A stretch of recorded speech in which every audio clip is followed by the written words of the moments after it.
ने दायर की हुई थी, लेकिन बदकिस्मती से वो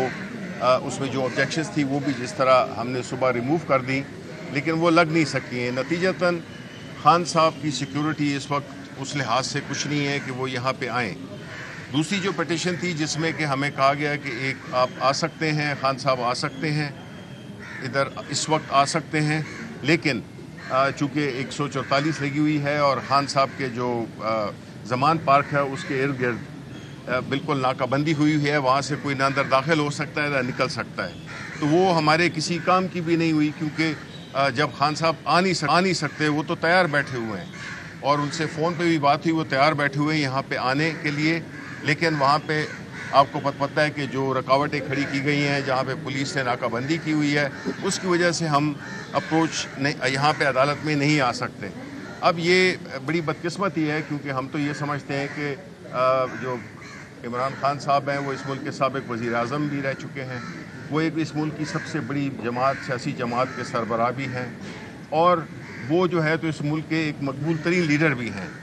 और जो सिक्योरिटी ख़दशात उन्होंने हमेशा ज़ाहिर किए हैं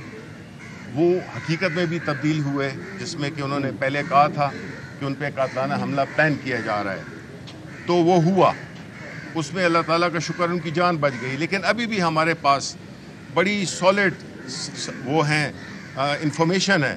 कि उनके पास उनके ऊपर दोबारा एक हमला करने की तैयारी हो रही है। ऐसी सूरत हाल में ये मुल्क मुतहम्मिल नहीं हो सकता कि अपने एक साबिक़ वज़ीर आज़म, एक महबूब तरीन लीडर को किसी भी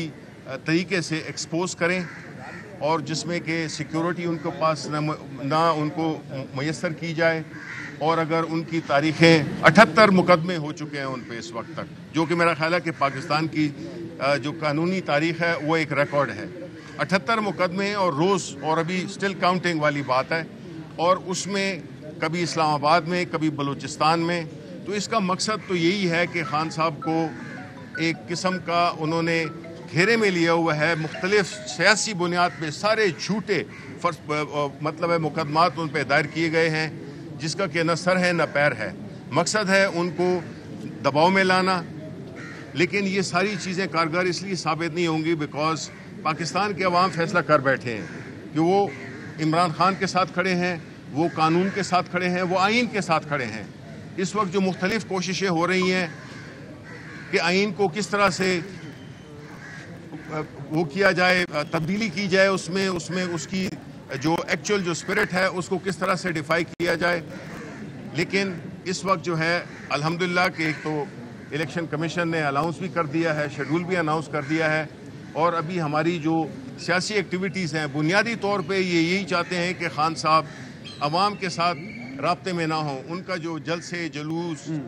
रैलीज़ हैं, ये सारी जमहूरियत का हिस्सा है। ये एक जमहूरी मुल्क है, अगर आइन है, अगर कानून है, तो फिर ये लेवल प्लेइंग फील्ड की जो बात करते हैं, तो ये कैसा है कि जो मुल्क की जो सबसे बड़ी सियासी जमात है, देखें ये पाकिस्तान तहरीक इंसाफ, इमरान खान, ये वो पार्टी है जो कि सारे सूबों में जिसमें कि नुमाइंदगी है उसकी, कोई और सियासी जमात नहीं है। चाहे आप PML नून को ले लें, पंजाब की पार्टी है, पीपल्स पार्टी को ले लें, सिंध रूरल की पार्टी है, जमीयत उलमा इस्लाम को ले लें, वो खैबर पख्तूनख्वा के एक शहर या एक बड़े महदूद हिस्से की पार्टी है। जबकि पाकिस्तान तहरीक इंसाफ अल्हम्दुलिल्लाह इस मुल्क के टूल अर्ज़ में उसकी नुमाइंदगी भी है, और वहाँ पे हमारी वो एक पॉलिटिकल हैसियत भी है। अब ऐसी सूरत हाल में जो मुल्क की सबसे बड़ी सियासी जमात है उसको अगर दीवार से लगाया जाए, तो हमारे पास तो 1971 का के वो तारीख में लिखा हुआ है कि क्या हुआ था जबकि मुल्क की सबसे बड़ी सियासी जमात अवामी लीग को नहीं हुकूमत बनाने दी गई थी, असेंबली का इजलास नहीं बुलाया गया था। तो ये चीज़ें तो फिर हमें यही लगता है कि हमने तारीख से कोई सबक नहीं सीखा। इस वक्त जो हालात हैं मुल्क के, जिस मुआशी दलदल में, जिस एक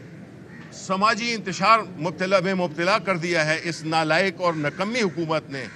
तो उससे छुटकारा हासिल करने के लिए इलेक्शन ही एक रास्ता है,